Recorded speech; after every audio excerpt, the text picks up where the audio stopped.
श्री अखिल भारतवर्षीय दिगंबर जैन विद्वत परिषद के तत्वावधान में यह 8 दिवसीय शिविर, जिसमें आचार्य कुंद के साहित्य से संबंधित 8 विषयों पर चर्चा की जाएगी।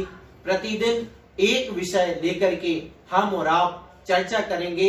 इसके बाद 16 तारीख को इसका ऑनलाइन एग्जाम भी होगा, परीक्षा होगी, उसमें पुरस्कार भी रखे गए हैं।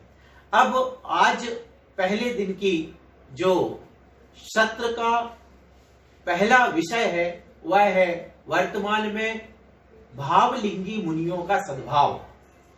वस्तुतः ये इस प्रकार के विषय तब निकल कर के आते हैं जब कुछ अप्रत्याशित घटनाएं हमारे सामने हो जाती हैं। महज 14-15 साल का एक बालक सामने आता है और कहता है कि वर्तमान में कोई भी साधु नहीं होते, जो साधु है एक भी साधु सही नहीं है, भावलिंगी नहीं है। इस प्रकार की शब्दावली जब हमारे और आपके बीच में आती है तब ये आवश्यक हो जाता है कि इस प्रकार की जो धारणाएं दिन प्रतिदिन बढ़ती जा रही हैं, आगम का इस संबंध में क्या कहना है। हमारे पूर्वाचार्यों ने, केवली भगवान ने इस वर्तमान पंचम काल में, दुष्मा काल में मुनियों की क्या स्थिति बताई है, क्या अवस्था और क्या दशा और उनकी क्या व्यवस्था होनी चाहिए, इस सब का वर्णन आगम में कैसे है और क्या हम मान के चलें कि वर्तमान में सच्चे साधुओं की वास्तविक स्थिति क्या है। यह वैसे ही है जैसे कोई कहे कि वर्तमान में जैन होते हैं। अब हम ही कहें कि वर्तमान में जैन होते हैं या हम ही कह दें कि नहीं होते हैं। अब देखो, दोनों तरह समस्या जब सामने में हूं तो कहने की जरूरत क्या, क्योंकि मैं स्वयं जैन हूं। और जब मैं हूं तो ये कहा नहीं जा सकता कि जैन नहीं होते हैं। ये मात्र अपनी बात नहीं है। जिस प्रकार की आज स्थिति है, ऐसी स्थिति पूज्य आचार्य कुंद स्वामी, आचार्य कुंद भगवान के समय भी रही।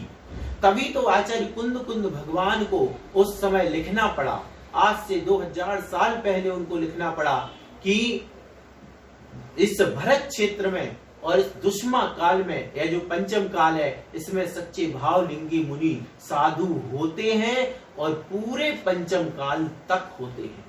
इस प्रकार की बात जब हम उनकी गाथा पढ़ते हैं तो वह गाथा हमें सोचने को मजबूर कर देती है।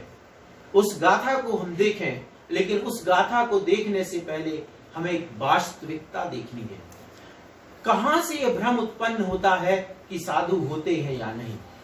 जब साधु का स्वरूप, साधु का चित्रण इस रूप में कर दिया जाए कि ओहो, हमारे भावलिंगी संत शुद्धोपयोगी, परम शुद्धोपयोगी, सदा आत्मा में लीन रहने वाले, वन में रहने वाले, उनका चित्र भी बनाया जाए तो जंगल वाला ही बनाया जाए, वन में पेड़ के नीचे बैठा हुआ दिखाया जाए, ऊपर से बारिश हो रही हो, नदी के किनारे बैठे हो, इस प्रकार के चित्र बनाना, इस प्रकार की शुद्धोपयोग आत्मलीनता, परम दशा दिखा करके और ऐसा एक मानस पटल पर चित्र उकेर दिया जाता है कि व्यक्ति को लगता है जो साधु संतशाला में रुक गया वो कैसे सम्यक दृष्टि हो सकता है, वो कैसे भावलिंगी हो सकता है। क्यों? क्योंकि हमेशा यही तो सुना कि साधु तो शुद्धोपयोगी होते हैं, साधु तो वन में रहते हैं और जब हमेशा आत्मा के ध्यान में लगी रहते हैं।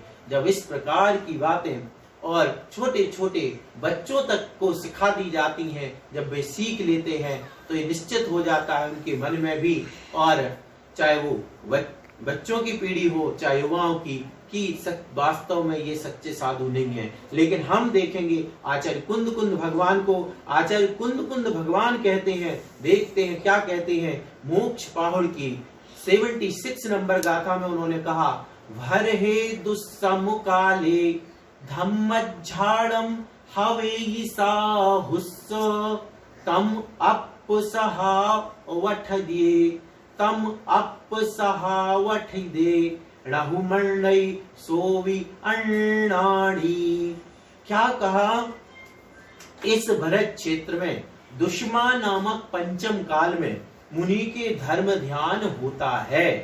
यह धर्म ध्यान आत्म स्वभाव में स्थित साधु के होता है। ऐसा जो नहीं मानता वह अज्ञानी है। गाथा का अर्थ बहुत कुछ कहता है। आज तक जिन्होंने भी मुनि का स्वरूप सुना होगा, भावलिंगी की चर्चा की होगी या सुनी होगी, कभी ये शब्द नहीं सुनते हैं कि धर्म ध्यान में स्थित होते हैं। पूज्य आचार्य कुंद भगवान कहते हैं कि इस दुष्मा काल में साधु होते हैं। और कैसे होते हैं? धम्मज्झाड़म, धर्म ध्यान होता है। इस समय के साधुओं का कौन सा ध्यान होता है? धर्म ध्यान। और वह धर्म ध्यान आत्म स्वभाव में स्थित साधुओं के होता है। अब ध्यान रखें, एक शुद्धोपयोग कहना कि वर्तमान के साधु या साधु जो होते हैं, सच्चे साधु वे शुद्धोपयोगी होते हैं, और एक ये कहना, एक आचार्य कुंद भगवान की भाषा देखें हम कि दुष्मा काल में साधु धर्म ध्यान सहित होते हैं। दोनों में कितना अंतर है। धर्म ध्यान में 24 तीर्थंकरों की स्तुति भी होती है, धर्म ध्यान में आवागमन भी होता है, धर्म ध्यान में कितनी सारी क्रियाएं हो सकती हैं, लेकिन जहाँ शुद्धोपयोग की बात आती है वहां एक आत्मलीनता का स्वरूप दिखाई देता है।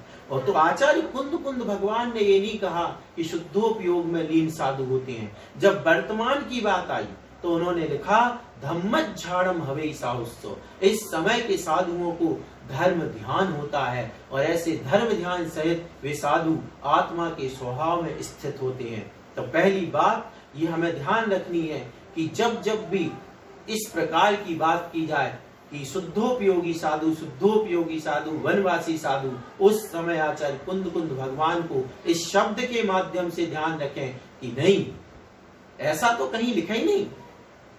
जब वर्तमान के साधु की बात आती है तो आचार्य कुंद भगवान कहते हैं कि धम्मज्झाड़म हवे साहुस्सो। वर्तमान के साधुओं को धर्म ध्यान होता है, और उसी धर्म ध्यान के साथ वे आत्मा में स्थित होते हैं। और ऐसा जो नहीं मानता है उसे आचार्य कुंद भगवान ने अज्ञानी कहा है। अब यहाँ पर बात आ जाती है कि जब वर्तमान में दुष्मा काल में धर्म ध्यान ही होता है, तो जब धर्म ध्यान ही होना है तो उसके लिए वनवास करने की कहाँ जरूरत है? वही वन में रहने की कहाँ जरूरत है? वन तो तब चाहिए जब शुक्ल ध्यान हो रहा हो, मोक्ष हो रहा हो। धर्म ध्यान तो संतशाला में भी हो सकता है, धर्म ध्यान तो मंदिर में भी हो सकता है, धर्म ध्यान तो वसतिका में भी हो सकता है। तो धर्म ध्यान के लिए जब स्पष्ट है, आचार्य कुंद भगवान की वाणी है कि धर्म ध्यान होता है, तो उस समय वनवासी होना अनिवार्य नहीं है। ये बात हमें अच्छी तरीके से समझ लेनी चाहिए। और दूसरी बात इस गाथा से ये समझ लेनी चाहिए, तम अप सहावठी दे। वे जो धर्म ध्यानी साधु हैं वे किस में स्थित होते हैं? आत्मा के स्वभाव में स्थित होते हैं। अब इसके बाद किसी ने कहा कि धर्म ध्यान, साधु धर्म ध्यान करेगा क्या फल मिलेगा? धर्म ध्यान से क्या मिल जाएगा, या इस समय साधु जो बनेंगे उनको क्या फल की प्राप्ति होगी? ऐसा यदि किसी का विचार आता है, ऐसे लोगों को आचार्य कुंद भगवान ने मोक्ष पाहुड़ की अगली गाथा में लिखा, 77वीं नंबर गाथा में, अज्जवि तिरियण शुद्धा अप्पा जायेवि लहदि इंदत्तम लोयंतीय देवत्तम तत्थ चुआ ऋवदिम जंती। क्या है? आज भी रत्नत्रय से शुद्धता को प्राप्त हुए मनुष्य आत्मा का ध्यान कर इंद्र पद तथा लौकांतिक देवों के पद को प्राप्त होता है, और वहां से च्युत होकर निर्वाण को प्राप्त होते हैं। बहुत बड़ी बात है। आज साक्षात मोक्ष नहीं है। कई लोगों का तर्क होता है मुनि क्यों बने, लेकिन कितनी बड़ी बात आचार्य कुंद भगवान कह रहे हैं। कुंद आचार्य कहते हैं कि इंद्र बनते हैं, लोकांतिक बनते हैं, और लोकांतिक अपन जानते हैं आगम प्रमाण है, लोकांतिक देव एक भाव अवतारी है। अगले भाव में वे नियम से मोक्ष को प्राप्त करेंगे। अरे तो जब वे इस भाव में पंचम काल में कोई मुनि बन करके और लोकांतिक बन सकता है, जिससे उसका अगला भाव नियम से मोक्ष प्राप्ति कराएगा, तो इसमें हानि कहाँ है? कितना कार्यकारी है यह वर्तमान का मुनि पद, कितना कार्यकारी है। चतुर्थ काल में भी सारे लोग जो मुनि बनते वो मोक्ष चले जाते हो, ऐसा नहीं है। और आज यदि कोई रत्नत्रय धारण करता है और शुद्ध रूप में रहता है, तो वह लोकांतिक देव इंद्र आदि पदों को प्राप्त करता है और वहां से च्युत होकर के मोक्ष को प्राप्त करता है। ये आगम की वाणी, याचर कुंद कुंद केवली भगवान की वाणी समझना चाहिए। यानी वर्तमान में ये कह करके नहीं टाला जा सकता है कि मोक्ष नहीं होता तो मुनि क्यों बने। इसका जवाब आचार्य कुंद कुंद महाराज ने दे दिया है। अब हम बात करते हैं कि जैसे शुद्धोपयोगी कहा जाता है साधु के लिए, और लोगों के दिमाग में बैठ जाता है कि जो शुद्धोपयोग में लीन होते हैं वे ही भावलिंगी साधु होते हैं।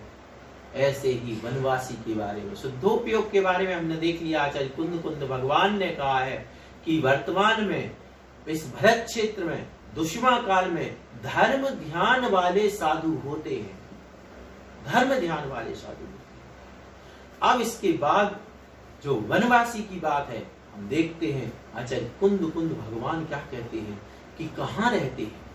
एक धारा चलती है, सिर्फ एक धारा, जिसमें यही कहा जाता है कि साधु वन में रहते हैं, वन में रहते हैं, वन में रहते हैं।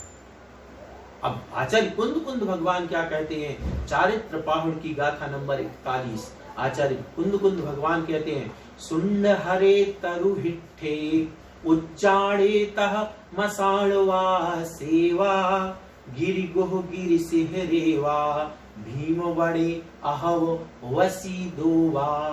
अर्थ है, वे मुनि शून्य ग्रह में, वृक्ष के अधस्तल में, श्मशान में, पहाड़ की गुफा में, पहाड़ के शिखर पर, भयंकर वन में अथवा वसतिका में रहते हैं। अहव वसी दो वा, तो वसतिका वन में साधुओं का रहना, इसका कोई निषेध नहीं किया जा रहा है। इसका ये नहीं कहा जा रहा कि दिगंबर साधु वन में नहीं रहते हैं। हमारा मूल प्रसंग यहाँ ये है कि मात्र वन में ही रहते हो, ऐसी बात नहीं है। और ये बात हम अपने मन से नहीं कह रहे हैं, ये आचार्य कुंद कुंद भगवान कह रहे हैं कि पहाड़ की गुफा में, पहाड़ के शिखर पर, वन में अथवा वसतिका में भी रहते हैं। तो मतलब जो साधु वसतिका में रहते हैं, कहने का तात्पर्य, मेरा निवेदन है कि मात्र जो ये दिखा करके लोगों के मन में बैठ गया है कि साधु तो वन में ही रहते हैं। चित्र में देखो तो, पुस्तक में देखो तो, टीवी पे दिखाया जाएगा तो, हर जगह एक ही चीज दिखाई जाएगी, साधु को वन में भजन में दिखाया जाएगा तो वन में, संत साधु वन के विचरू वह घड़ी कबार, ये मतलब उसमें भी वन दिखा देंगे, तो वन दिखाएंगे और बस। अब जो सच्चे साधु होते हैं वो वनवासी होते हैं। इस प्रकार की जब बात होती है तो फिर गांव में रहने वाले साधु, नगरों में रहने वाले साधुओं के प्रति लोगों की उपेक्षा भाव आ जाता है। और इसी बात का निराकरण हमें करना है। आचार्य कुंद कुंद भगवान कहते हैं, वसिदोगा, वसतिका में भी साधु रहते हैं। ये हमें ध्यान रखना है। संतशाला, वसतिका, अपन आज की भाषा में उसको संतशाला कहते हैं। हाँ, इतना अवश्य है, कोई संत अपने लिए ही यदि वसतिका बना ले या किसी उनके नाम से ही उनके लिए ही बनी हो, तो फिर वह वसतिका भी नहीं कहलाएगी, फिर तो वह गृहस्थ जैसा मकान हो गया। लेकिन संतशाला क्या होती है? संतशाला, तो कोई कह दे वसतिका की बात कही, तो वसतिका संतशाला एक ही है। कैसे एक ही है? एक संत के लिए नहीं है, जो भी संत आएगा वो उसमें रहेगा, इसलिए वह वसतिका ही समझना चाहिए। इसके बाद और देखें, एक और गाथा चारित्र पाहुड़ की 50वीं नंबर गाथा, उसमें भी यही कहा जा रहा है कि साधु कहाँ रहते हैं। तो देखते हैं, जह जाय रूव सरिसो अवलंबीय भुव ऋराउहा संता परकीय ऋलय ऋवासा। पवज्जा एरिसा घड़िया, अर्थात जिसमें सद्योजात बालक के समान नग्न रूप धारण किया जाता है, भुजाएं नीचे की ओर लटकाई जाती हैं, जो शस्त्र रहित हैं और नीचे को लटका जाए शस्त्र रहित, और जिसमें दूसरों के द्वारा बनाई हुई वसतिका में निवास किया जाता है, ऐसी जिन दीक्षा कही गई है। पर किए लय निवासा, दूसरे के द्वारा बनाई गई वसतिका में निवास किया जाता है। ये शब्द बड़े मार्मिक हैं। ये शब्द वहां मार्मिक हैं जब एकांत से घोषणा की जाती है, एकांत से सिखाया जाता है कि नहीं साधु वन में रहते हैं, विभाव लिंगी होते हैं। तो ये शब्द आचार्य कुंद कुंद भगवान की पुकार पुकार करके कह रहे हैं कि नहीं, ऐसी एकांत धारणा नहीं बनाई जाए। ये एकांत धारणा व्यक्ति को मुनियों से दूर कर देगी, और कर दिया है, ये हम आप देख रहे हैं। तो ये गाथाएं, इन गाथाओं के शब्द समाज को पता होना जरूरी है। जब ये बात सामने आए कि साधु वन में रहते हैं, उस समय गाथा याद आनी जरूरी है हमारी पीढ़ियों को। हमें, हमारी आने वाली पीढ़ियों को कोई नहीं, कुंद कुंद भगवान ने क्या कहा है, पर की हृदय निवासा, जो साधु दूसरे द्वारा बनाई हुई वसतिका में रहते हैं, और वसतिकाएं जंगल में नहीं बनाई जाती, ये अपन सब जानते हैं। तो वसतिका में रहना अर्थात साधु कहां पर, गांवों में, नगरों में भी रहते हैं। मूलाचार आदि में तो स्पष्ट लिखा ही हुआ है, लेकिन हम अभी चूंकि कुंद कुंद शिविर है, या कुंद कुंद तत्व ज्ञान शिविर, इसलिए आचार्य कुंद कुंद के शास्त्रों के प्रमाण यहाँ पे बता रहे हैं। अब बात आती है कि बिल्कुल भावलिंगी शुद्ध साधु चाहिए। एक बात चलती, भावलिंगी बिल्कुल शुद्ध, शुद्धोपयोगी। अब और आचार्य कुंद कुंद भगवान ने क्या कहा, इस काल की विचित्रता को देख करके, सहनन की स्थिति को देख करके आचार्य कुंद कुंद महाराज ने कई गाथाएं लिखी, जिनमें ये संकेत किया कि साधु ऐसे कार्य कर सकता है आवश्यकता पड़ने पर, जो सामान्य रूप से बस उसके मूल गुण सुरक्षित रहें, और जो शुद्धता की बातें आज की जाती हैं वे उत्तर गुणों की अपेक्षा की जाती हैं, लेकिन मूल गुण बचे रहें। इसीलिए आचार्य कुंद कुंद भगवान कहते हैं, छेदो जीर्ण न विज्जति गहन विसर्गेषु सेवमाणस्य समणो तेन हि वट्टधु कालम खेतम वियाणता, अर्थात ग्रहण करते समय, छोड़ते समय, धारण करते समय मुनि के जिस परिग्रह से संयम का घात ना हो, मुनि काल तथा क्षेत्र का विचार करके उस परिग्रह से इस लोक में प्रवृत्ति कर सकता है। कितनी बड़ी बात है। संयम का घात नहीं। ये गाथा क्यों लिखी, सोचने वाली बात ये है, गाथा क्यों लिखी, ये ढील क्यों दी कि वैसा परिग्रह ग्रहण कर सकता है। परिग्रह ग्रहण करने की बात की यहाँ पर, देखो, छोड़ते समय, ग्रहण करते समय सही संयम का घात ना हो, उस परिग्रह से लोक में प्रवृत्ति कर सकता है। और अपन ने क्या देखा, निष्परिग्रह, शुद्धोपयोगी, वनवासी। यहाँ आचार्य कुंद कुंद भगवान को ये बात क्यों कहने पड़ी कि ऐसा परिग्रह ग्रहण कर सकता है जिससे मूल का यानी मूल गुण नाश ना। तो इतनी मर्यादा, इतनी गुंजाइश आचार्य कुंद कुंद भगवान ने ये अपने मन से नहीं दी है, ये केवल भगवान से प्राप्त है। तो इस प्रकार से ये बात भी हमें पता होना चाहिए कि साधु किस प्रकार से द्रव्य क्षेत्र, यहाँ क्या लिखा, द्रव्य और क्षेत्र को का विचार करके, मुनि काल तथा क्षेत्र का विचार करके उस परिग्रह को ग्रहण कर सकता है जिस परिग्रह से क्या नाश नहीं हो, मूल छेद नहीं हो, यानी मूल गुण नाश नहीं हो जाएं। जैसे चश्मा आ गया, अब चश्मा है, चश्मा कितनी उपकरण है, ज्ञान का एक तरीके से उपकरण हो गया। आंखों से मंद दिखता है, ज्योति मंद हो गई है। अब उस समय चश्मा लगाया हुआ है तो ये चश्मा कोई परिग्रह नहीं है। आज शाम कोई घड़ी भी रखी हो साधु के पास, परिग्रह हो गया, परिग्रह हो गया, नहीं। क्या उससे कोई मूल गुण नाश हो गया क्या?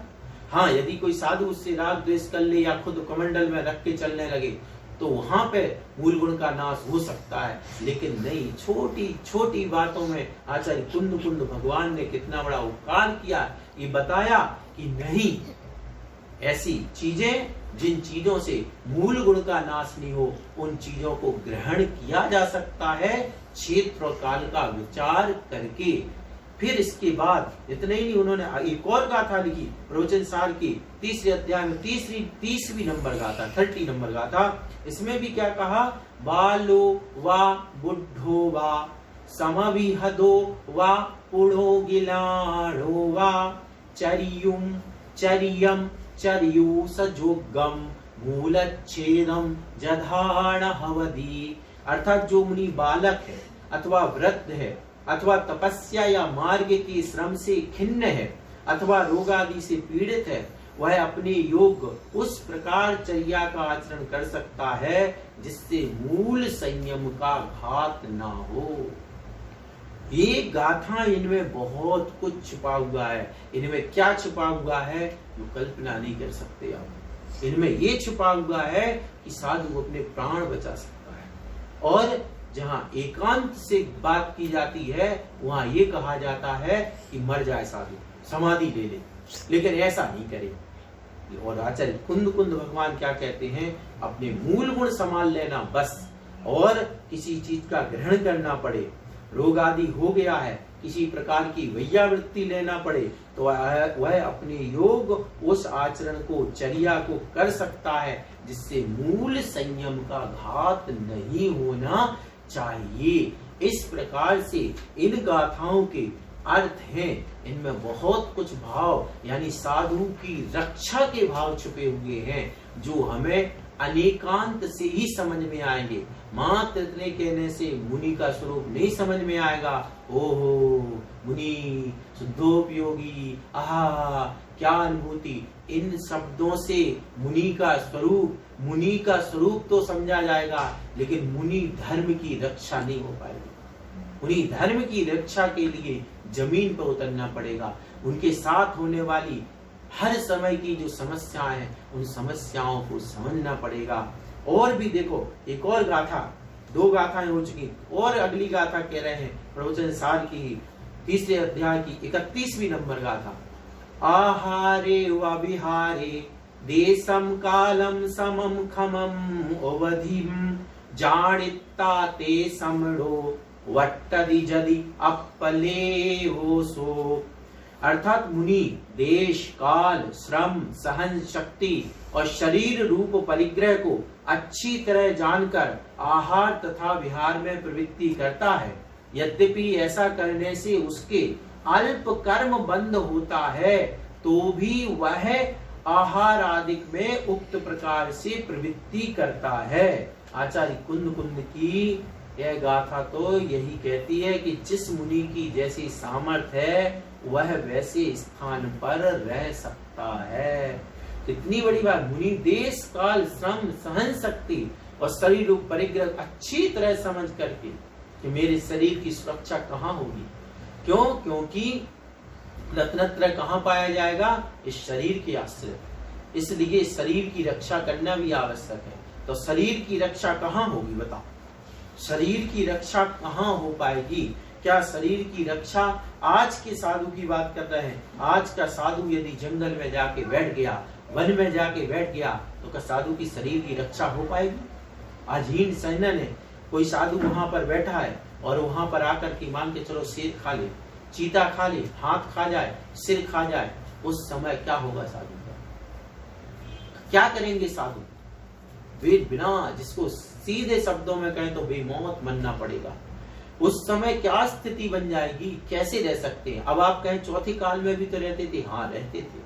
चौथे काल, पहली बात तो सहनन चौथे काल का, और दूसरी बात चौथे काल में यदि खा भी लिया तो उतना सहनन है, और उसी के साथ उपसर्ग हो रहा है, और उपसर्ग केवली, तुरंत उसी समय केवल ज्ञान और मोक्ष हो जाता था। तो उनकी समस्या नहीं थी, समस्या आज के साधु की है। आज के साधु का क्या होगा?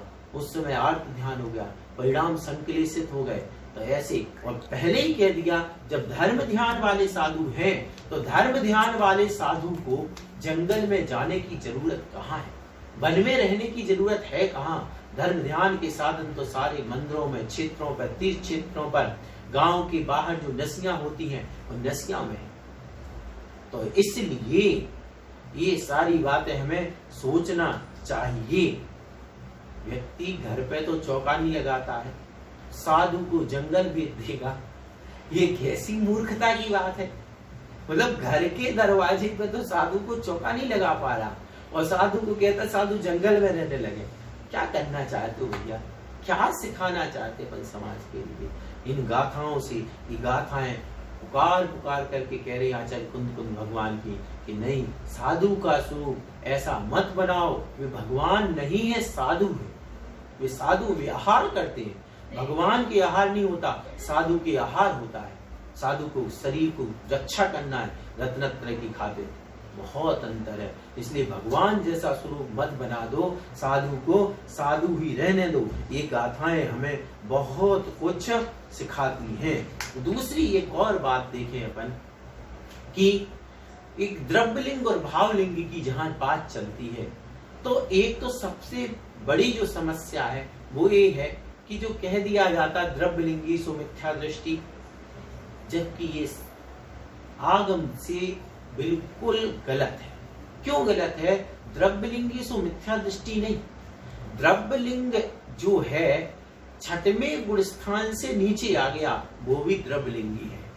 मतलब पांचवें गुण स्थान में साधु आ गया, चौथे गुण स्थान में साधु आ गया, वो भी क्या है? द्रव्यलिंगी है, लेकिन मिथ्या दृष्टि नहीं है। इसलिए एक चीज ध्यान रखना, द्रव्यलिंगी सो मिथ्या दृष्टि, ये कथन बिल्कुल आगम से गलत है। एक तो ये बात अपन को सीख लेनी। दूसरी बात कि हमारे पास ऐसा कोई थर्मामीटर नहीं होता भावलिंग नापने का। द्रव्यलिंगी जो साधु नौवे ग्रीवियक में जाते हैं, वे साधु अभव्य मिथ्या दृष्टि साधु ऐसे बैठते हैं ध्यान में, ऐसे दिखते हैं बाहर से जैसे इनको अभी मोक्ष हो जाए, उनको घाणी में पेल दिया जाए, तलवार चला दी जाए तो उफ नहीं करते हैं, इतने बाहर से इतने व्यवस्थित दिखाई देते हैं। अब बताओ इनका क्या हम भावलिंग नाप पाएंगे? क्या इनका भावलिंग नाप पाएंगे? नहीं नाप सकते हैं। द्रव्यलिंगी है, मिथ्या दृष्टि अभव्य है, लेकिन सामने से देखने में तो ऐसा आ रहा है जैसे बिल्कुल अभी मोक्ष जाने वाले हो। तो ये जो द्रव्यलिंग और भावलिंग, द्रव्यलिंग भावलिंग कह के ये वर्ग लाया जाता है, ये बिल्कुल आगम की अपेक्षा तर्क की दृष्टि से बिल्कुल गलत है। द्रव्यलिंग, अरे पूजा द्रव्यलिंग की ही होती है, द्रव्यलिंग की ही होती है पूजा। क्यों? क्योंकि हम किसकी पूजा करते हैं? सामने से जो साधु का द्रव्यलिंग है उसी की तो पूजा होती है। जब हम आचार्य उपाध्याय और साधु परमेष्ठी की पूजा करते हैं, सिद्ध की पूजा है, वे तो स्वभाव रूप से प्रकट हो गया, उनका स्वभाव शक्ति व्यक्त हो गई है उस रूप में। लेकिन साधु की जहां पूजा की जा रही है, आचार्य की पूजा की जा रही है, वहां क्या स्थिति बनेगी? वहां क्या स्थिति बनेगी? इस शरीर की आश्रित तो है, इस द्रव्यलिंग की आश्रित है। तो द्रव्यलिंग सुनकर के चिढ़ना नहीं, ये द्रव्यलिंग ही है जो भावलिंग को बताता है। आप बताओ और क्या आप किस में खोजोगे? भावलिंग कहां खोजा जाएगा? हम खुद एक बार विचार करें, भावलिंग किस में खोजा जाता? कभी हम और आप में भावलिंग खोजा गया कि साधु का? नहीं खोजा जाता, उसी में खोजा जाता है। इसलिए बाह्य जो दृष्टि है, बाह्य जो अपन को द्रव्यलिंग ही दिखता है, कुछ बहुत ज्यादा शिथिलाचार जो होता है वह उसको कोई वो नहीं करता है, एक्सेप्ट नहीं करता है जो बुद्धिमान होगा। और दूसरी बात यह है कि एक वो स्थिति है जहां हर साधु पूजनीय है और एक ये स्थिति है जहां कोई साधु पूजनीय नहीं है। विवेकी जनों को दोनों स्थितियों में से आगम की रक्षा भी करना है, साधु की भी रक्षा करनी है, स्वयं के सम्यक्त्व की भी रक्षा करनी है। तो विवेकी व्यक्ति वहां देखता है कि आगम में क्या छूट दी गई है, क्या स्थिति है, शिथिलाचार भी है तो किस हद तक हो सकता है, जिस हद में ये मूल गुण का नाश नहीं हो जाए। तो वहां पे उसको भी ग्रहण करना पड़ेगा, उसको भी पूज्यता की कोटि में रखना पड़ेगा। और जहां शिथिलाचार मूल छेदो, मूल का छेद कर दे, मूल गुण नाश होने लगे, तो वहां पर फिर उसकी उपेक्षा भी करनी पड़ेगी। जैसे कि चारित्र चक्रवर्ती आचार्य शांति सागर महाराज ने कहा है, और प्रकरण चारित्र चक्रवर्ती जो ग्रंथ है उसमें पढ़ा जा सकता है। उन्होंने ये कहा है कि जब शिथिलाचार बहुत ज्यादा हो तो उपेक्षा कर देनी चाहिए। इस प्रकार से ये जो द्रव्यलिंग और भावलिंग की चर्चा है, भावलिंगी कह करके द्रव्यलिंग की जो उपेक्षा की जा रही है, यह सीधे सीधे मिथ्यात्व की निशानी है, मिथ्यात्व की निशानी है सीधे सीधे। क्यों? हाँ, ये कहा जाना चाहिए भावलिंग सहित द्रव्यलिंग पूज्य है। ये कहना भावलिंगी मुनि, भावलिंगी मुनि, भावलिंगी, अरे क्या भावलिंगी मुनि? भावलिंगी का कोई थर्मामीटर है क्या हमारे पास? हमें ये कि बाहर से हमारे शास्त्रों में क्या कहा गया, आचार्य कुंद ने भी कहा हिंसा रही धम में, और वहां पर निर्ग्रंथ को गुरु बताया, आचार्य कुंद भगवान ने बताया। ये कहीं भी नहीं लिखा कि भावलिंगी, आचार्य कुंद भगवान ने भी कही। हाँ, भाव पावड़ है, भावों की बात की जाती है कि भाव इतने अच्छे होते हैं, लेकिन ये किसने कह दिया तो भावलिंगी मुनि की ही लिंग होगा, किसमें द्रव्यलिंग के साथ ही तो भावलिंग होगा।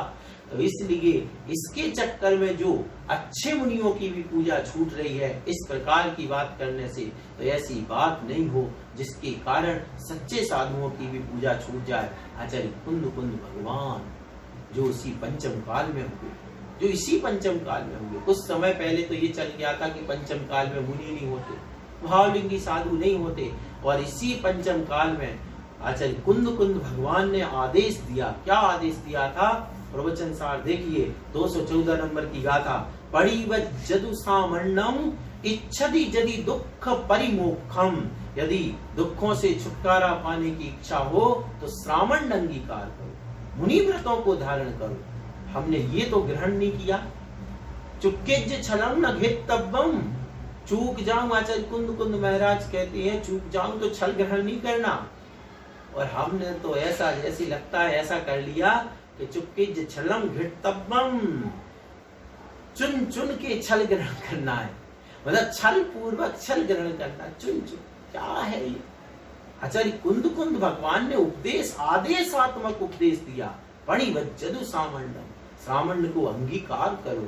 तो आचार्य कुंद का अनुयायी वही हो सकता है जो इस बात को, इस सूत्र को जोर से कहे। परिवज्जतु सामण्यम इच्छति यदि दुख परिमोक्षम, ऐसी जो सिंह गर्जना करे वो आचार्य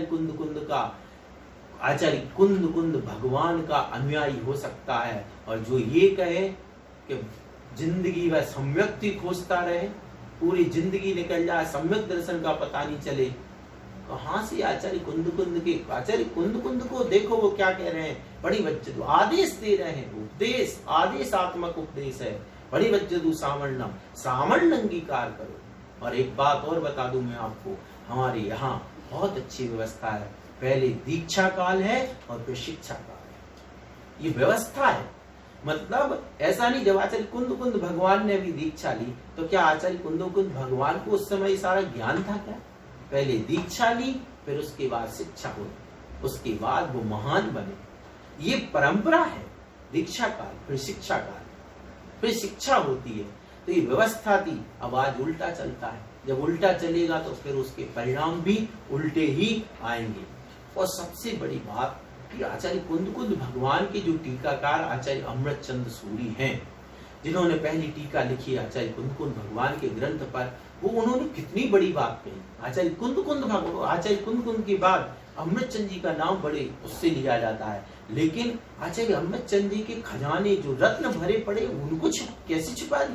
कितनी बड़ी बात कही उन्होंने। इसी गाथा की व्याख्या में कही कि जैसे दुखों से मुक्त होने के लिए मेरी आत्मा ने अरिहंत आदि को नमस्कार करके जिस यति मार्ग को अर्थात श्रवण मार्ग को मैंने स्वयं अंगीकार किया है, उसी प्रकार दूसरों का आत्मा भी यदि दुखों से मुक्त होने का इच्छुक है तो उसे अंगीकार करो। उस श्रवण मार्ग को अंगीकार करने का जो यथानुभूत मार्ग है उसकी प्रेरणा के लिए हम खड़े हैं। इसकी संस्कृत भी है, हम समय की सीमा से संस्कृत नहीं पढ़ रहे, लेकिन देखें आप कि दुखों से मुक्त हो मेरी आत्मा ने। आचार्य अमृतचंद कोरे वक्ता नहीं है, आज जैसे वक्ता मतलब वक्तव्य नहीं चल रहे हैं। आचार्य अमृतचंद महाराज कह रहे हैं जैसे मेरी आत्मा ने। आचार्य अमृतचंद महाराज क्यों है आचार्य कुंद कुंद के अनुसारी, क्यों बन गए वे? क्योंकि आचार्य कुंद कुंद महाराज ने कहा था पणिवज्जतु सामण्णम, सामर्ण अंगीकार करो। तो पहले आचार्य कुंद अमृतचंद महाराज ने सामर्ण अंगीकार किया। फिर वे कहते हैं डंके की चोट पर कि जिस सामर्ण को मैंने नमस्कार ग्रहण किया है, अरिहंत आदि को नमस्कार करके, उसको मैंने स्वयं अनुभूत है, यह मार्ग है जो मोक्ष मार्ग है मेरा अनुभूत है, और अब मैं कह रहा हूं कि आप लोग भी इस मार्ग को ग्रहण करो। हम उसकी प्रेरणा के लिए खड़े हैं, ये मेरा अनुभूत मार्ग है, मैं मुनि बन चुका हूं। ऐसा आचार्य अमृतचंद महाराज कहते हैं। तब गर्व होता है, तब गर्व होता है कि आचार्य अमृतचंद ने आचार्य कुंद कुंद भगवान का अनुसरण किया है, अनुकरण किया है। क्यों? आचार्य कुंद कुंद महाराज ने कहा था पणिवज्जतु सामण्णम, सामर्ण अंगीकार करो। तो आचार्य अमृतचंद जी ने वो करके दिखाया। इस प्रकार की ये परंपरा है। आचार्य अमृतचंद महाराज को भी, वो तो 10वीं शताब्दी में आ गए थे। ऐसा भयानक समय था, आज तो कुछ भी नहीं है। उस समय की परिस्थितियां पढ़ो तो समझ में आता, रोंगटे खड़े कर देने वाली स्थितियां थी, खून खराबा होता था। उस समय वो कहते हैं कि मैं प्रेरणा दे रहा हूं, आप अंगीकार करो। आज लोग कहते हैं कि अनुकूलता नहीं है, अनुकूलता आज ऐसी बात की जाती है। और उस समय आचार्य अमृतचंद महाराज 10वीं शताब्दी की भीषण परिस्थितियों में, विपरीत परिस्थितियों में कहते हैं कि मैं प्रेरणा देने के लिए खड़ा हूं, यह मेरा अनुभूत मार्ग है। तो आचार्य अमृतचंद महाराज भी से ये शिक्षा ग्रहण नहीं की। पता नहीं कौन से सूत्र निकाले जाते हैं, ऐसे ही सूत्र बीच में दिए जाते हैं जिनसे मुनियों के प्रति उल्टी बुद्धि आ जाए। अरे ये सूत्र सामने लाए जाए ना, आचार्य कुंद कुंद के हो, आचार्य अमृतचंद के हो, चाहे आचार्य जयसेन स्वामी के हो, इन सूत्रों को सामने आए जैसे मुनि बनने की प्रेरणा मिले। ऐसे उन सूत्रों को सामने रखते हैं जो सूत्र व्यक्ति को नीचे गिरा देते हैं, जो सूत्र एक मुनि को मुनि ही नहीं समझने दे। वो सूत्रों की गलती नहीं है, वहां पर पात्र पात्र का निर्णय नहीं होता है, वो उत्कृष्ट दशा का वर्णन होता है, वो उत्कृष्ट दशा का वर्णन होता है। उस दशा को और नीचे दिखा दिया जाता है, तो वहां पर सब जाकर के गड़बड़ हो जाता है। कहने की बात ये है कि आचार्य अमृतचंद ने भी यही कहा। उसके बाद अब जो शुद्धोपयोगी, वनवासी और उद्दिष्ट त्यागी, एक बहुत बड़ा हथियार है लोगों के पास। मुनियों से विरक्ति कराने के लिए मुनियों को नहीं पूजना, तो क्या है? बोले उद्दिष्ट त्याग नहीं है। आज के मुनिराज तो उद्दिष्ट भोजी है, त्यागी उद्दिष्ट का दोष लगता है। कैसे दोष लगता है भाई? बोले चौका लगाया, मुनि के लिए चौका लगा है, तो मुनि के लिए चौका लगा तो मुनि के निमित्त से लग गया, तो वो उस चौके में मुनि ने आहार कर लिया। अब मुनि को मुनि पना गया कि नहीं गया? क्यों? क्योंकि उद्दिष्ट आहार ग्रहण कर लिया है। अरे भाई, उद्दिष्ट आहार कैसे होता है? क्या चौका मुनि के लिए चौका लगाने से उद्दिष्ट आहार हो जाता है? अरे भैया, हम जैसे जो लोग चौका लगाते हैं उन्हें पता है, जो चौका लगाते हैं उन्हें पता है कि हम किसके लिए लगाते हैं, और जो नहीं लगाते हैं वे इस जो यह उत्कृष्ट अवस्था है इसको नहीं समझ पाएंगे, वे नहीं समझ पाएंगे। आचार्य पद्मनंदी महाराज का वह श्लोक 29 नंबर श्लोक दानोपदेश प्रकरण का याद देखते हैं, रोंगटे खड़े हो जाते हैं। क्या लिखा? एक सम्यक दृष्टि गृहस्थ कैसा होता है? एक सम्यक दृष्टि गृहस्थ, उसके बेटे की मौत हो जाती है। एक सम्यक दृष्टि के यदि जवान बेटे की मौत हो जाए तो उसको उतना दुख नहीं होता है जितना दुख उसको उस दिन होता है जिस दिन वो मुनिराज को आहार नहीं दे पाता है। ये आचार्य पद्मनंदी महाराज ने, लेकिन ये बात नहीं आएगी, ये बात नहीं आएगी, क्योंकि इसमें श्रावक का स्वरूप बताया जा रहा है। हम तो मुनियों का स्वरूप बताएंगे, वो भी शुद्धोपयोगियों का बताएंगे, ताकि जो धर्म ध्यान वाले मुनि हैं उनकी भी उपेक्षा हो जाए। और यही हो रहा। छोटे छोटे बच्चे जिनको मुनियों की भैयावृत्ति करना चाहिए, जिनको मुनियों के साथ चलना चाहिए, छोटी छोटी बेटियां, बहनें, जिनको नवधा भक्ति सीखनी चाहिए, वे उसी धर्म के आश्रय को लेकर के हो सकता है शायद इस जन्म में वे नवधा भक्ति नहीं कर पाए। और कितने लोग हैं जो नहीं कर पा रहे, मात्र इन्हीं भ्रामक बातों के कारण, इसीलिए विषय रखना पड़ा। इसी चक्कर में सिर्फ इन गाथाओं को नहीं समझ रहे और उल्टे उल्टे प्रचार होने के कारण आज बच्चों छोटे छोटे से बेचारे शिक्षा के लिए आए थे, उन्हें क्या पता था, शिक्षा के लिए आ रहे हैं, उन्हें ये नहीं पता था कि जो हमारी पीढ़ियों की, भगवान आदिनाथ की, राजा श्रेयांश की, महावीर भगवान की जो दान की परंपरा है, नवदा भक्ति जो गृहस्थ का दानम पूया मुखम, जिसे आचार्य कुंद कुंद भगवान ने कहा था, पहला कर्तव्य पूजा से भी पहले, भगवान से भी पहले दान का उपदेश दिया था। पहला कर्तव्य है श्रावक का दान। ये छठ आवश्यक तो बहुत बाद में आए, पहले दान आचार्य कुंद कुंद भगवान ने कहा था। दान, दान में भी मुख्य है जिससे रत्नत्रय की रक्षा होती, ऐसा नवदा भक्ति पूर्वक आहार दान। उस आहार दान से कितने लोग वंचित हो गए और कितने लोग हो जाएंगे, ये देखते चलिए। तो हम बात कर रहे थे यहाँ पर उद्दिष्ट, उद्दिष्ट के बारे में आचार्य कुंद कुंद भगवान क्या कहते हैं, एक बार देखें तो सही। रहणसार की 23वीं नंबर गाथा में आचार्य कुंद कुंद लिखते हैं, सीदुन्नवाउप्यूलम सिलेसिमम तह परीस मव्वाहिम कायकिलेषु वासम जाणिज्ये दिण्डये दाणम। अर्थात मुनि की शीत या उष्ण, वात, पित्त, कफ प्रधान प्रकृति तथा परिश्रम, व्याधि, काय क्लेश और उपवास जानकर दान देना चाहिए। क्या मतलब, कितनी बड़ी बात, मुनि को दान देना, आहार दान होना है। अब देखो, मुनि की शीत प्रकृति को जानो, शीत प्रकृति है कि उष्ण प्रकृति के, आप आहार वैसा बनाएंगे। अगर मुनि की प्रकृति शीत है और आपने मान के चलो शीत ही उनको आहार दे दिया, ठंडे आहार दे, ठंडे का मतलब वहां उस गर्म से मत लेना, आहार की प्रकृति की बात कर रहा हूं, और तो क्या होगा, कफ हो रहा था और आपने जो जिससे ठंड बैठे वैसा आहार आपने दे दिया, क्या होगा। सी उष्ण, वात, पित्त, कफ प्रकृति को जानकर, इतना ही नहीं, परिश्रम देखें, उनकी व्याधि देखें, उनको कोई रोग तो नहीं है, काय क्लेश किस तरीके के कर रहे हैं, उपवास को जान करके, ऐसे हो जाएगा क्या आहार। कोई किन्हीं मुनिराज ने 10 उपवास किए हैं, आज पारणे के दिन वो आहार के लिए निकल रहे हैं, क्या कुछ भी बना लेंगे आप, क्या मजाक है। जब उद्दिष्ट को देखो तो सही, हम नहीं कह रहे, ये आचार्य कुंद कुंद भगवान कह रहे हैं, ये देख करके दान दिया जाना है। अब बताओ, अब क्या हुआ यहाँ पर, क्या कौन सा उद्दिष्ट कैसे घटाओगे आप। इतना ही नहीं, और देखो आप, एक महाराज ने संलेखना ले रखी है, अब उनकी मात्र छाछ चलती है, और छाछ मान लो अपन कौन से, अपन छाछ पीते क्या, सिर्फ छाछ पीते हैं क्या, छाछ का आहार हमारे घर में बनता है क्या, किसके, कौन ऐसा व्यक्ति है जिसके यहाँ छाछ ही बनती हो। लेकिन मुनि के तो हो सकती ना, कि उनके अगर आहार के त्याग क्रम में और छाछ चल रही हो तो हम क्या करेंगे, क्या छाछ नहीं बनाएंगे, और छाछ बनाएगा तो क्या उद्दिष्ट दोष हो गया।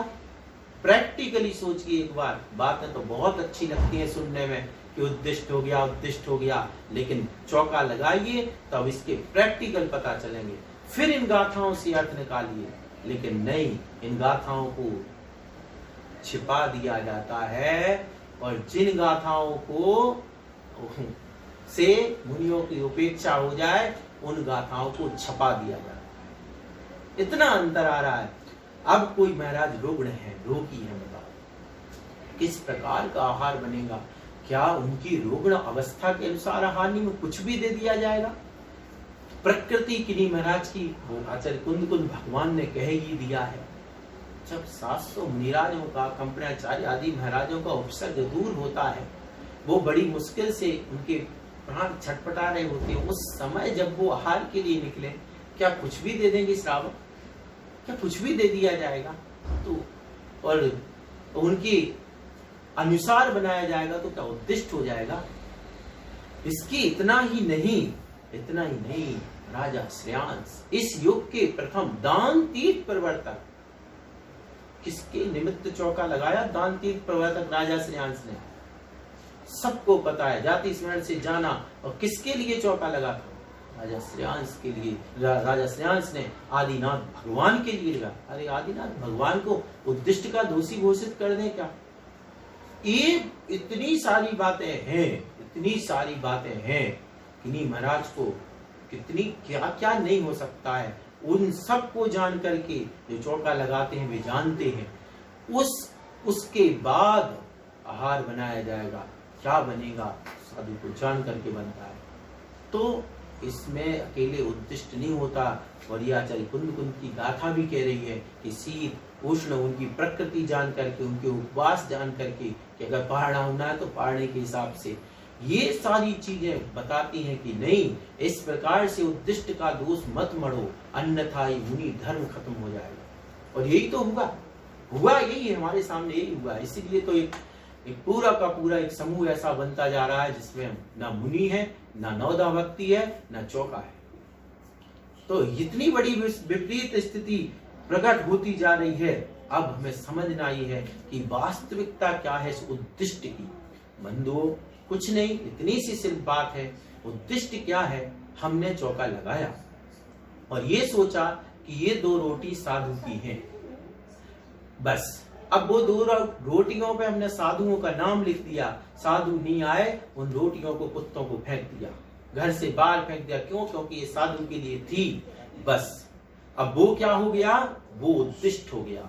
और बताऊं उद्दिष्ट कैसे होता है? जैसे प्राय अनेक घरों में गाय के लिए रोटी बनाते हैं, कोई कुत्ते के लिए रोटी बनाता, कोई बिल्ली के लिए बनाता। अब क्या करते हैं? वो अलग से बनाते, उस पर घी नहीं लगाएंगे, तरह तरह की बात होती है। वो उस रोटी को कोई नहीं खाता घर में, उसको चाहे गाय नहीं मिले तो बाहर फेंक देते हैं, बाहर रख देते हैं, लेकिन खाते नहीं है। ये कहलाती उद्दिष्ट, कि वो गाय के निमित्त की ही बनी है। यहाँ ऐसा नहीं होता है। हम चौका लगाते, हमसे उनसे पूछो तो सही, जो चौका लगाते उनसे देखो कैसे चौका कैसे लगता है। तो उस समय जो आहार बनता है उसी में से साधु को होता है, और जो बचा होता है वही श्रावक खाता है। इसलिए कोई उद्दिष्ट का दोष नहीं लगता है, कोई उद्दिष्ट का दोष वहां पर नहीं होता है। और एक बात ध्यान रखना, हमारे पूज्य आचार्य यतिवृषभ महाराज तिलोई पंडिती में कितनी अच्छी बात की कि पंचम काल के अंत में भी साधु रहेंगे। और वहां पे वीरांगज नाम तक दिया कि मुनि वीरांगज नाम के होंगे। उस समय जो कल की राजा होगा वह मंत्री के द्वारा उन महाराज की अंजलि से प्रथम ग्रास को टैक्स के रूप में मांगेगा। मुनिराज वहीं पे समझ जाएंगे कि अब ये युग का अंत होने वाला है, पंचम छठा काल आने वाला है। वहीं से वे समाधि इत्यादि जो व्यवस्था है उसमें चले जाएंगे। तब जाकर की, मतलब अभी तो कुछ नहीं है, अभी तो इतने हजारों वर्ष पड़े हैं, तब तक साधु रहना है। और आज हमारी आंखें इतनी खराब हो गई कि हमें आज साधु नहीं दिख रहे हैं। नहीं, आचार्य कुंद ने जब लिखा है कि भरे दुस्सम काले आज भी होते हैं तो होते हैं। अब 2 बातें निकल करके आती है। एक तो ये है कि या तो आचार्य कुंद की गाथाएं झूठी होंगी या फिर हम झूठे होंगे। 2 में से एक कोई झूठा होगा। यदि हम ये मानते हैं कि कोई साधु नहीं है सच्चा, तो 2 में से एक कोई। तिलोई पंडिती बेकार जाएगी हमारी, तिलोई पंडिती पर प्रश्न चिन्ह लग जाएगा, आचार्य यतिवृषभ पर, पूरी परंपरा पर प्रश्न चिन्ह लग जाएगा। क्या कहा जाए फिर कि आचार्य कुंद लिख रहे हैं कि धर्म ध्यान वाले मुनि होंगे, वो सच्चे साधु हैं, वे लोकांतिक देव बनेंगे। तो अब वो साधु कहाँ है? अगर अपन को नहीं दिख रहा है तो ये हमारी आंख खराब है, हमारी बुद्धि खराब है, हमारा दिमाग खराब है। क्यों? क्योंकि कुंद भगवान तो सही थे, वे तो सही थे, वे खराब नहीं थे, उनकी सोच गलत नहीं थी। उन्होंने जो लिखा वो आगम है, वो गलत नहीं हो सकता है। अब हमें सोचना है, क्या सोचना है? बस रेवती रानी को उठा लो सामने, कि रेवती रानी के सामने पूरा समोसन लगा है, सब कुछ माया से हो गया है, लेकिन सब आंखों के सामने देखते हुए वो कह रही मेरा आगम गलत नहीं हो सकता, 25वां तीर्थंकर नहीं हो सकता, सब कुछ सामने है। बस ये अमूढ़ दृष्टि अंग हमें लाना पड़ेगा। हाँ, जब ऐसा भी हो जाए कोई साधु नहीं दिख रहा हो, आज तो दिख रहे हैं, ऐसा भी हो जाए कि जब चारों दिशाओं में कोई एक भी साधु नजर नहीं आए, उस समय भी दिगंबर जैन और सम्यक दृष्टि वो कहलाएगा जो ये कह देगा कि नहीं, मेरी आंखें खराब हो सकती हैं लेकिन कुंद कुंद की वाणी गलत नहीं हो सकती। साधु तो होंगे, मैं उन तक पहुंच नहीं पा रहा हूं, वो सम्यक दृष्टि है। ये सम्यक दृष्टि कदापि 3 काल में नहीं हो सकता जो ये कह दे कि साधु है ही नहीं। साधु नहीं भी हूं तब की बात कर रहा हूं मैं, पंचम काल में अंत तक नहीं भी दिखे, जब चारों ओर सैकड़ों हजारों किलोमीटर घूम आए नहीं दिखे, तब भी वो ये कह दे कि नहीं, साधु तो होते हैं। अब हमें नहीं दिख रहा, ये हमारी, हम ढूंढ नहीं पा रहे, लेकिन साधु तो है, सच्चे साधु। इसे कहते हैं सम्यक, ये होता सम्यक दृष्टि। तो इस प्रकार से रेवती रानी का प्रसंग याद करके इस बात को ध्यान रखना चाहिए कि आचार्य कुंद कुंद भगवान पर प्रश्न चिन्ह नहीं लगे। कहीं हमारे व्याख्यान इस रूप में तो नहीं है, हम कह तो रहे हैं आसानी से, बच्चों को सिखा तो रहे हैं कि मुनि नहीं होते हैं। 2-4 किसी शीतलाचार्य मुनियों के उदाहरण दे करके और सिखा दिया जा सकता है, बहुत कोई कठिन बात नहीं है, शीतलाचार हमेशा होता आया है।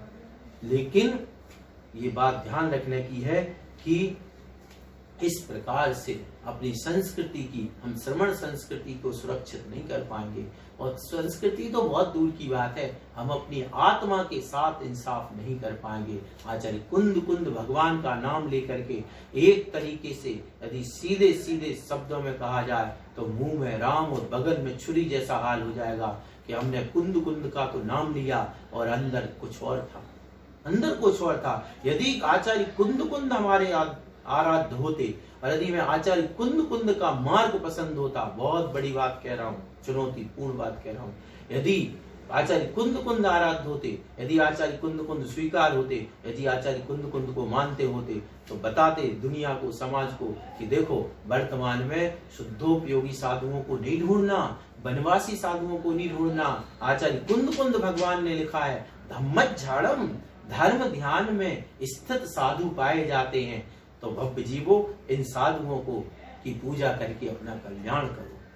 ये है कुंद कुंद भगवान के मार्ग का अनुसार। और कहते कि देखो कुंद कुंद भगवान ने क्या लिखा है, परिवज्जतु सामर्णम, श्रावण अंगीकार करो। मेरे तो शरीर साथ नहीं देता है, लेकिन भैया ये कुंद कुंद भगवान ने लिखा है तो मैं नहीं बन पाया, आप जरूर बनो। लेकिन यहाँ तो उल्टा हो रहा है, न मैं बनूं न तुम्हें बनने दूं, और इसके लिए होते ही नहीं है, एक भी सच्चा नहीं दिख रहा है, एक भी सच्चा नहीं दिख रहा है। इस प्रकार की जो भाषा है, इस भाषा के लिए और आचार्य कुंद कुंद भगवान ने अंतिम गाथा के माध्यम से आज के प्रथम सत्र का हम उपसंहार करेंगे।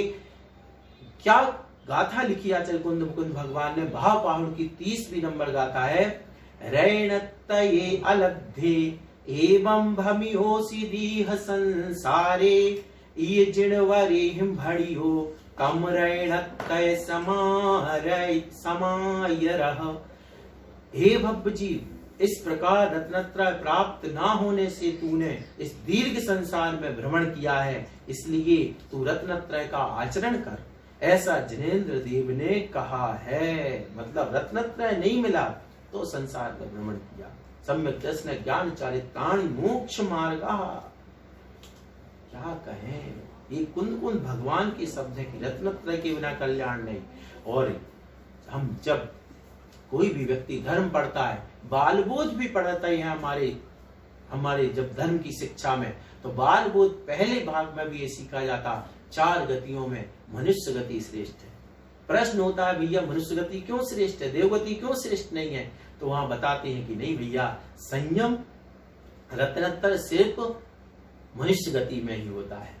ऐसी बात है, देव तो बहुत अच्छे होते हैं, नहीं। फिर समझाते हैं कि नहीं भैया, ये बाकी चीजें तो सबके होती हैं। सम्यक दर्शन देव, नारकी, मनुष्य, चूहा, बिल्ली, कुत्ता, छिपकली सबके होता है, मेढक सबके होता है। सम्यक दर्शन के लिए इस मनुष्य पर्याय की आवश्यकता नहीं है। जो ये सोच के बैठते हैं सम्यक दर्शन, उन्हें ये पहले भाग का भी सही तरीके से ज्ञान नहीं है। तो ये सोचे कि हमें सम्यक दर्शन प्राप्त कर लिया तो मनुष्य पर्याय की सार्थकता बिल्कुल नहीं है। अरे क्या सार्थकता हुई, सम्यक दर्शन तो किसी को भी प्राप्त हो सकता है। ये कुंद कुंद भगवान क्या कह रहे हैं, रैणत्तये लब्धे, मनुष्य पर्याय में रत्नत्रय प्राप्त नहीं हुआ, इसलिए दीर्घ संसार का भ्रमण किया है और रत्नत्र के आचरण से ही संसार का अंत हो सकता है। इसलिए चारों गति में मनुष्य गति श्रेष्ठ है। क्यों? क्योंकि रत्नत्र सिर्फ इसी गति में और कहीं नहीं है। तो असाधारण विशेषता क्या हुई? कोई व्यक्ति अगर ये सोचे कि मान के चलो एक व्यक्ति मनुष्य पर्याय और सब कुछ द्रव्य क्षेत्र काल व सब कुछ अनुकूल और सम्यक दृष्टि कह के और मरण को प्राप्त करता है, तो वो बेचारा जो मेढक है, वो बेचारा जो कुत्ता है, बिल्ली है, वो भी हंसती है उस पर। नारकी भी हंसता है कि क्या मूर्ख है, ये तो मैंने नरक की वेदना से मुझे सम्यक दर्शन उत्पन्न हो गया, ये तो मुझे नरक की वेदना में उत्पन्न हो गया। जिस सम्यक दर्शन पे तू मनुष्य फूला नहीं समा रहा, ये तो मुझे नरक की वेदना में हो गया। एक वो शेर है, शेर भी कह रहा है मैं ऐसा क्रूर पर्याय में था, मुझे सम्यक दर्शन प्राप्त हो गया। यहाँ तक कि अणुव्रत भी धारण कर ले।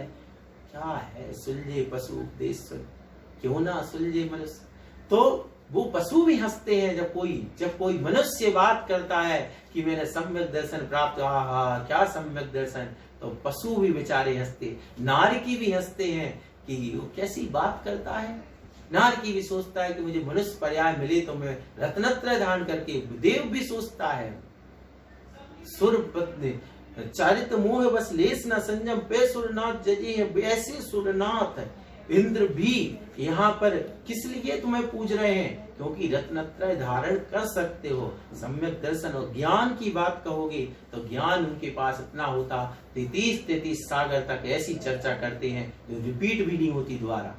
ऐसी बात होती है ज्ञान की, दर्शन की, तो वो तो हर जगह मिल जाएगा। लेकिन जो रत्नत्रय इस पर्याय का था, और बड़ी बात नहीं कर सकते, शरीर अनुकूल नहीं है, कुछ भी हो सकता है, कोई बात नहीं, लेकिन कम से कम इतना तो कर सकते हैं कि आचार्य कुंद भगवान ने ये कहा है, डरो मत, वन में रहने की जरूरत नहीं, घोषणा करो, जंगल में रहने की जरूरत नहीं वर्तमान में। ये आचार्य कुंद की गाथा कह रही है। शुद्धोपयोग, बिल्कुल आत्मा की लीनता, चिंता मत करो, धर्म ध्यान में रहोगे, आप सच्चे साधु माने जाओगे, इतनी तो कह सकते हैं। लेकिन हाँ, तो चारों गतियों में इस प्रकार से एक में अंतिम एक छोटा सा उदाहरण देकर के आज के इस सत्र को यहाँ पर अपन विराम करेंगे। और इसको आप एक बार 2 बार भी सुने, क्योंकि इनके प्रश्न उत्तर आएंगे। और इसी प्रकार से हर दिन की जो अपने विषय हैं वीडियो होगा, और वीडियो हमेशा उपलब्ध रहेगा, ताकि आप बार बार भी यदि सुनना चाहें, कहीं भेजना चाहें तो उसको भेज भी सकते हैं। एक उदाहरण के माध्यम से अपनी बात यहाँ पे आज पूर्ण करता हूँ कि एक व्यक्ति जो दिगंबर है और ज्ञानी है, ठीक है, दिगंबर है और ज्ञानी है। एक व्यक्ति जो दिगंबर समाज यानी उसका जो कुलाचार नवोदा भक्ति वाला नहीं है लेकिन ज्ञानी है, और एक व्यक्ति दिगंबर संप्रदाय में है और कुलाचार वाला है लेकिन उसको ज्ञान ज्यादा शास्त्रों का नहीं है। तीनों व्यक्तियों का एक साथ जन्म होता है, पलते हैं, पुछते हैं कि विद्यालय में पढ़ते हैं, ज्ञान कर लेते हैं, मतलब एक ज्ञान नहीं कर पाता, 2 ज्ञान कर लेते हैं। अब देखना, जो दिगंबर ज्ञानी है, जो दिगंबर संप्रदाय में कुलाचार है, उसका ज्ञानी है, वह जिंदगी में कभी भी मुनिराज को नवोदा भक्ति नहीं करता है। और एक वो व्यक्ति है जो ज्ञानी है लेकिन उसका कुलाचार के कारण वह कर नहीं सकता है। और एक तीसरा व्यक्ति वह है जिसे शास्त्रों का तो ज्यादा ज्ञान नहीं था लेकिन देव शास्त्र गुरु पर श्रद्धा था और नवोदा भक्ति करता है। तीनों व्यक्तियों में आप किसको कितना श्रेष्ठ मानते हैं, ये हम आप पर छोड़ते हैं। और आज के विषय को यहीं पर विराम